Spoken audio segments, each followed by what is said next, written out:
This recording is to review the updates that were made to the Project Tracking with Advanced Analytics module that we're very excited to make it more ease of use and easier for users to review.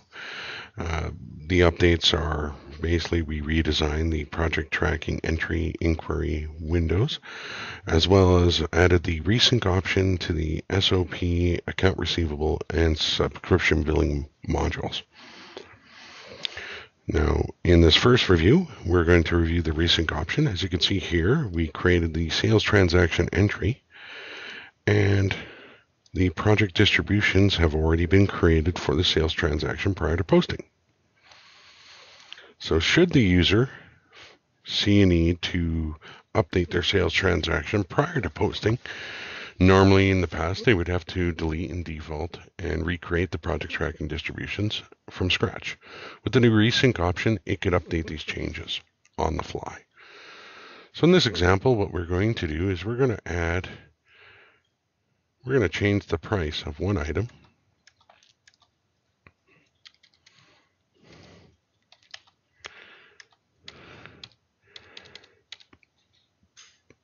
We're going to reduce the price of another.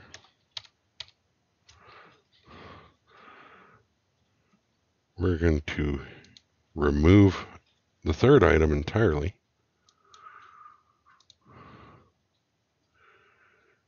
We're going to change the quantity on the fourth item, as well as add a new description.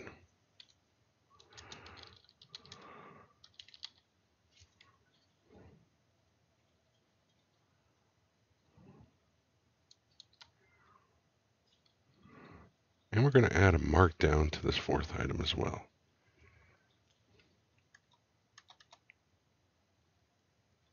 And a unit cost.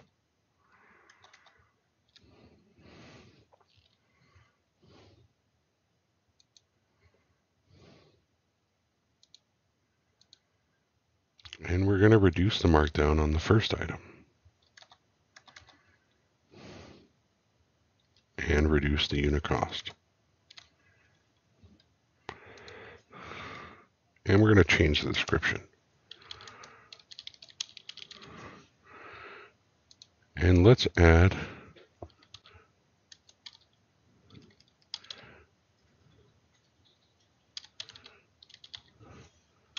a new item altogether.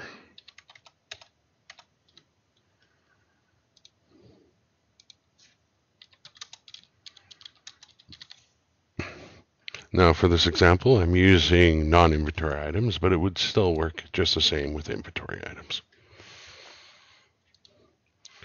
So when I save, it's going to recognize that there are some distribution changes, and it'll advise me to update them.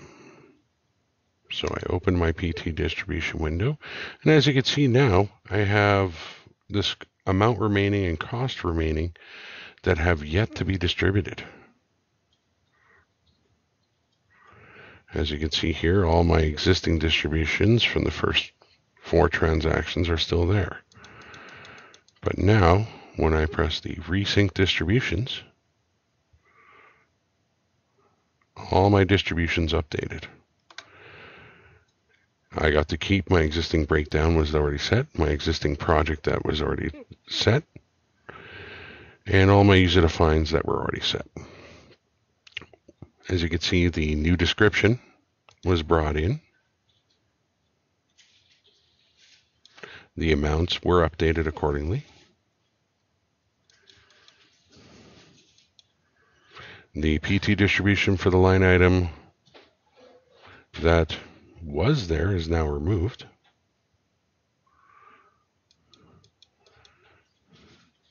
And as you can see now, the new item has been brought in.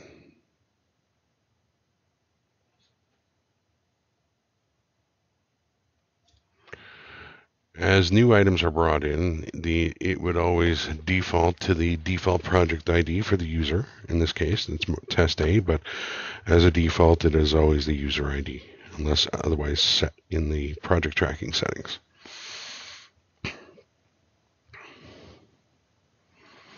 So from here, once I resynced, my amount remaining is no longer is now 0. So my document amount and my amount that I'm distribution is equal. So I would just need to add in my breakdowns.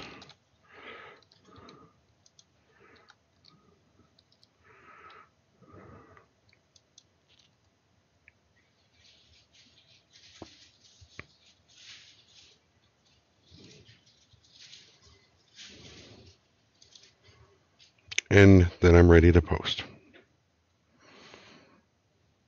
If we go back to that window, as I stated earlier, we did revamp the window considerably. So it is reduced to 3 lines of detail.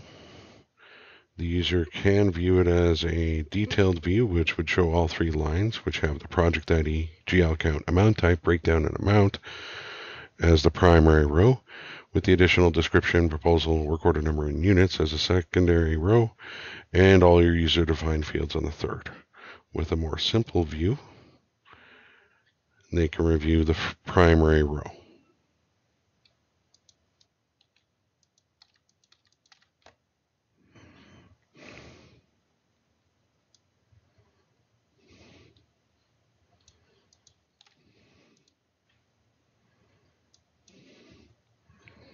Another enhanced feature that we've done is the new project tracking inquiry window. It replaced the project tracking inquiry distributions by document and distributions by project windows. With this window, the user can either search up a specific project,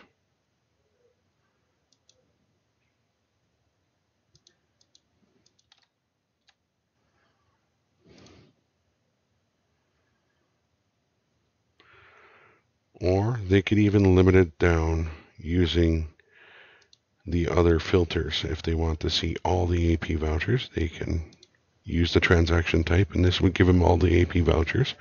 The project ID is now inside the details, the line details, allowing this to be possible. So you can review all AP vouchers. It will display the project ID that's associated with. And again, it's another simplified view to a single line, a more detailed expanded view to 3 lines. The other option with the AP vouchers that we have had in previous builds is that you can actually not display the voucher number, but instead display the document number associated to that one. And you could switch the master ID and name with the work order proposal, work order and proposal number.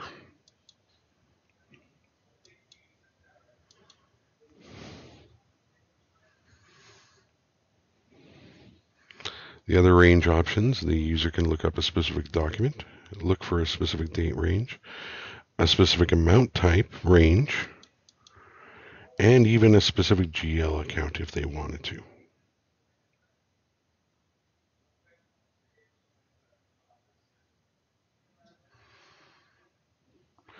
Further details on this module can be found on our website at www.encorebusiness.com.